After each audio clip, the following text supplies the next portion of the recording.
Students, BSc part first physical chemistry.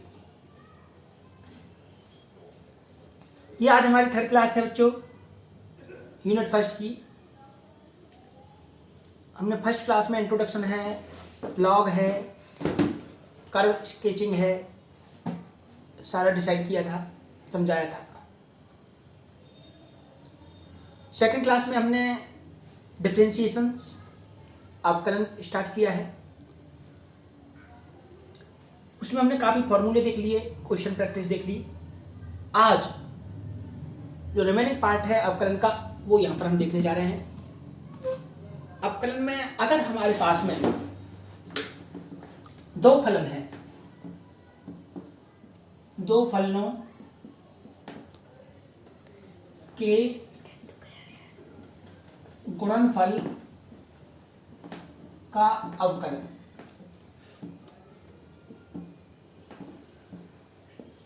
मान लीजिए हमारे पास में u इंटू वी दो फलन है, u इंटू वी दो फलन है। इनका अवकलन हम किस तरीके से कर सकते हैं? तो d u v upon d x, प्रथम फलन द्वितीय फलन का अवकलन, प्रथम फलन और द्वितीय फलन का अवकलन, वो चाहे x के रेफरेंस में हो, p के रेफरेंस में हो, प्लस द्वितीय फलन प्रथम फलन का अवकलन। इस तरीके से हम ये दो फलनों के गुणनफल का अवकलन हम कर सकते हैं। पहली राशि कांस्टेंट है, दूसरे का अवकलन, दूसरी राशि कांस्टेंट, पहले का अवकलन। अगर हमारे पास में दो फलन भागफल के रूप में है, दो फलन डिवीजन के रूप में है,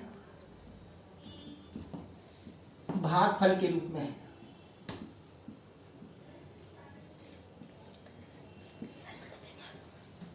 इनके अवकलन के लिए हम, जैसे ये हमारे पास में y बराबर u अपॉन बी, तो d y upon d x बराबर d u upon v upon d x. तो इसका अवकलन करने के लिए हर इंटू अंश का अवकलन, अंश इंटू हर का अवकलन, इस तरीके से लिखते हैं बच्चों। हर इंटू अंश का अवकलन,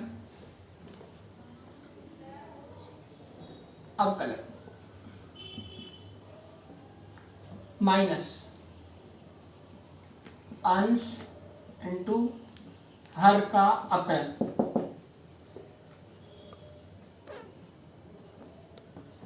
अपॉन हर का स्क्वायर। यानी ऊपर वाला अंश होता है, नीचे वाला हर होता है बच्चों। तो हर नॉमिनेटर डिनोमिनेटर के रूप में है, nominator p, denominator du upon dx, minus ऊपर वाला u dv अपॉन dx, हर v का स्क्वायर। ये हमारे पास में du अपॉन v dx के रूप में है।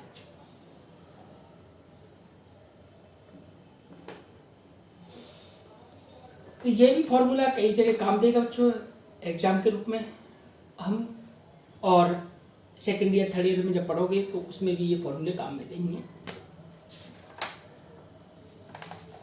अब हमारे पास में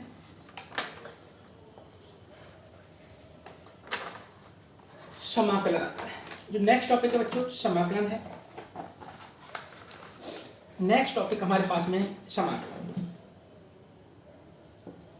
इंटीग्रेशन,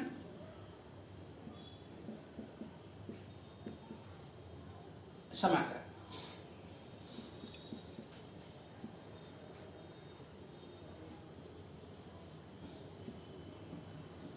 इंटीग्रेशन, समाकलन। समाकलन अवकलन का या अवकलन की प्रतिलोम प्रक्रिया है, इसलिए इसे प्रति अवकलन एंटी डेरिवेटिव भी कहते हैं। समाकलन का अर्थ समेशन से है, समेशन यानी योग से है। समाकलन की प्रक्रिया के द्वारा छोटी छोटी वैल्यू को हम आपस में जोड़ सकते हैं। समाकलन का संकेत समेशन का जो समाकलन का जो संकेत है, सिंबल है, वो एस लिया गया है, समेशन इस तरीके से।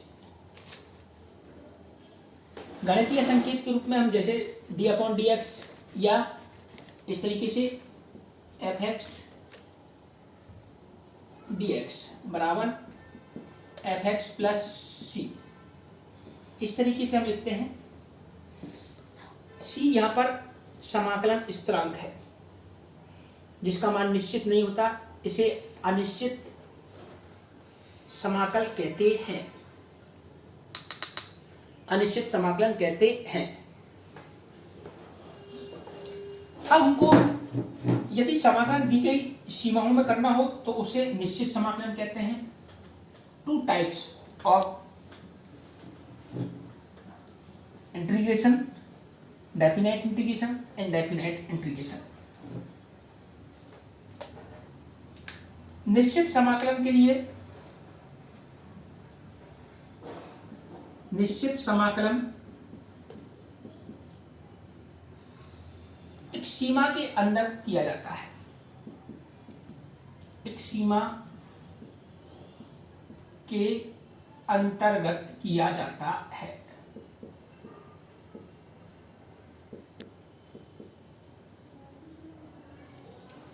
जैसे हम देखते हैं बच्चों, हमारे पास में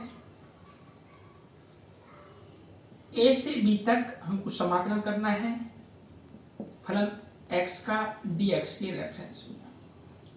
तो इसका समाकलन हुआ f(x), तो हमने जो लिमिट लगाई, सीमा लगाई स्मॉल a और स्मॉल b, तो इसको हम इस तरीके से लिख सकते हैं upper limit minus lower limit. ये इसका आंसर। यह अभी समाकलन की निम्निष्ट व उच्चिष्ट लिमिट है, सीमा है। अब समाकलन के कुछ सूत्र है बच्चों जो कि एग्जाम में काम में आते हैं। स्टैंडर्ड फॉर्मूला है समाकलन के मानक सूत्र, standard formula of integration.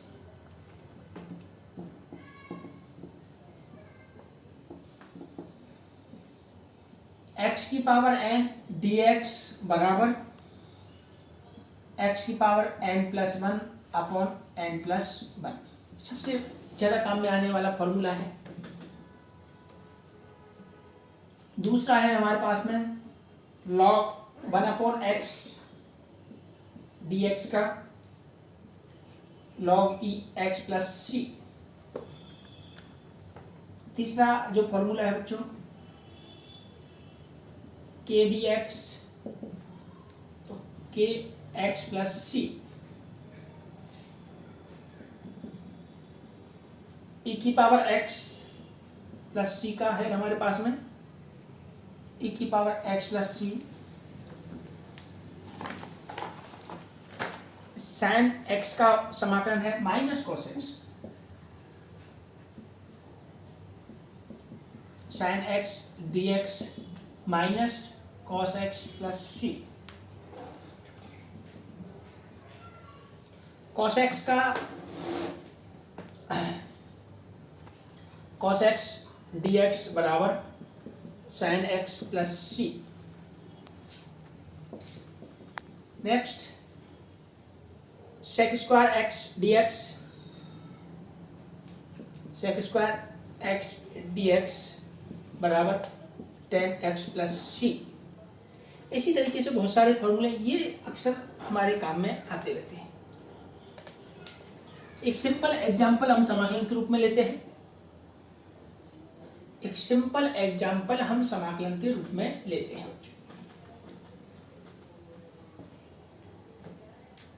Example,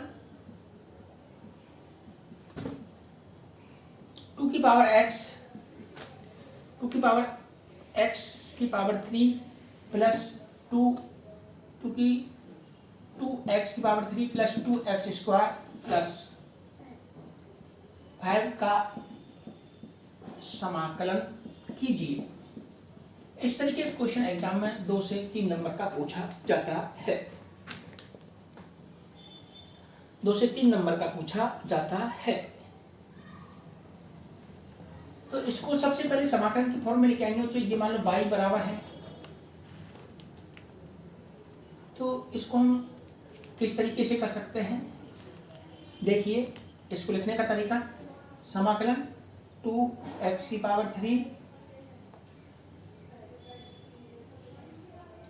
dx हमको दे रखा होगा कि किसके रेफरेंस में करना है, x के रेफरेंस में करना है, t के रेफरेंस में, प्लस 2x की पावर 2 dx प्लस 5 dx। तो x की पावर 3 का समाकलन होगा nx की घात n प्लस 1 के अकॉर्डिंग, तो 2 इंटू एक्स की power n 3 plus 1 upon 3 plus 1 plus 2 x की power 2 plus 1 upon 2 plus 1 plus 5 constant है dx का x प्लस c। तो ये हुआ बच्चों 2x की पावर 4 अपॉन 4 प्लस 2x की power 3 upon 3 plus 5x plus c। ये हमारे पास में इसका समाकलन है।